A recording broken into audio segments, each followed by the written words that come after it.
আসসালামু আলাইকুম। আমার দিনের নবী মা আমিনার গর্ভ হতে দুনিয়াতে তার শ্রী বানিলেন। সেদিন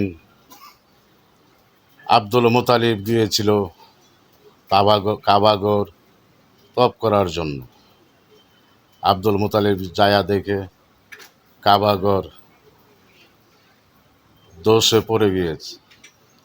আব্দুল মুতালিব তখন কাবাকে জিজ্ঞাসা করে, এই কাবা, তুমি এমন করে পড়ে আছো কেন? কাবা তার উত্তরে বলল, এই আব্দুল মুতালিব, আমার দো জাহানের বাদশাহ নূর নবীজি, আউয়ালে আখেরে জাহেরে বাতেনে নবীজি দুনিয়াতে তাশরীফ বানিয়েছেন। আমি কাবার কি থাকতে পারি? কাবা এসেছে এই দুনিয়াতে, তাই আমি তার পায়ে রুটিয়ে পড়েছি। যাও মুতালিব, গিয়ে দেখো দিনের পয়গম্বর নূর মুহাম্মদ, কামলিওয়ালা মুহাম্মদ এই দুনিয়াতে তাশরীফ এনেছেন। আর তোমরা বলো, নবীজি তোমাদের মতো মানুষ, তোমাদের বড় ভাইয়ের মতো মানুষ।